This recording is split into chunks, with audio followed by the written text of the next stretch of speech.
Namaste everyone. Mahati Wellness welcomes you to this series on Maharishi Patanjali's Yoga Sutras. In the previous sutra 1.26, Maharishi Patanjali described Ishvara as the eternal Guru, unbound by time, the source of all knowledge. In this sutra 1.27, he gives us a sacred way to connect with that supreme consciousness through the divine sound Om. The sutra is Tasya Vachaka Pranava. The meaning is the expression or symbol of Ishvara is the sacred sound Om. Let us understand this step by step. Here the word Tasya refers to Ishvara. We have described Ishvara in earlier sutras. Vachaka means that which expresses or denotes. The word Pranava refers to the sound Om, the eternal vibration that represents the divine.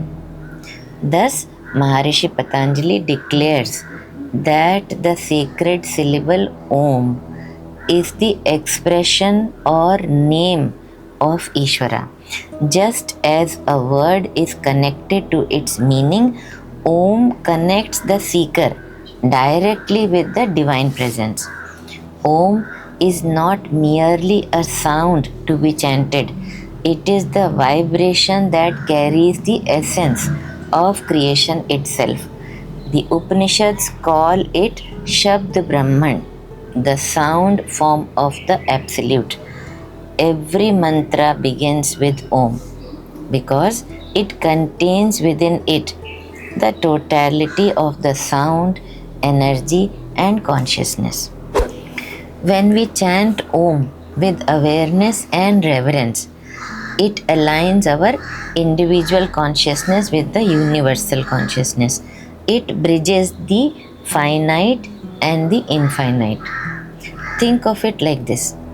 Just as a radio receives a particular frequency when tuned to the right wavelength, Om is the universal frequency through which the human mind can tune into the vibration of Ishvara.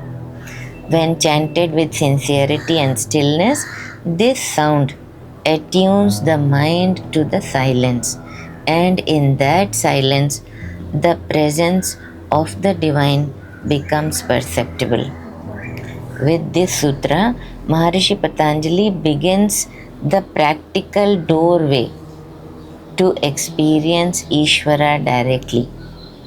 The earlier sutras described who Ishvara is.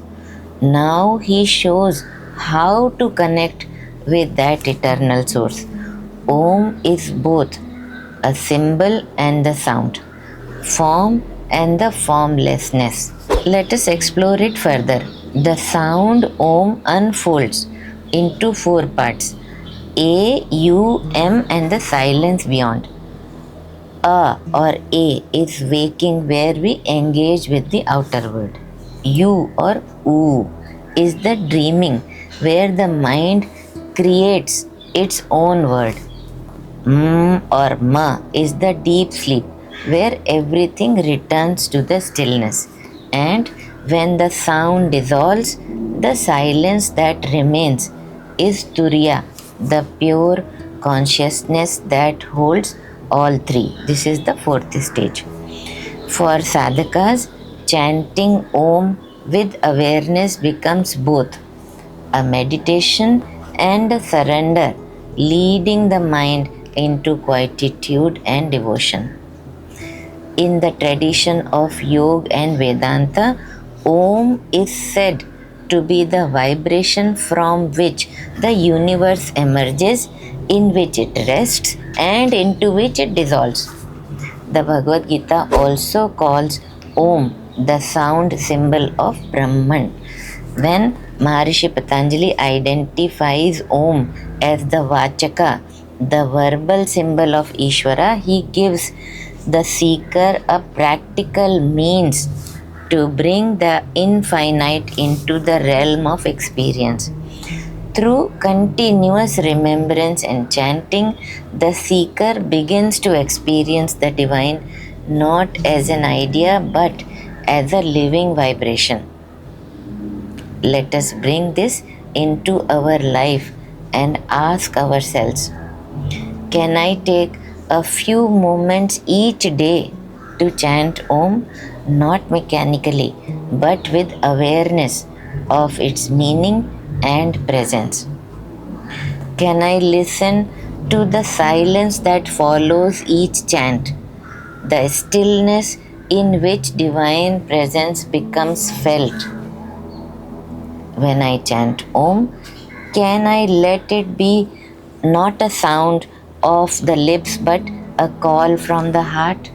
So, the essence of Sutra 1.27 is Om is the sacred sound that expresses Ishvara, the vibration of the divine. When chanted with reverence and awareness, it connects us directly to that infinite consciousness. The sound of Om is not outside us, it is the resonance of our own being in harmony with the universe. So, this was about Sutra 1.27. We will meet in our next episode with next Sutra. Namaste.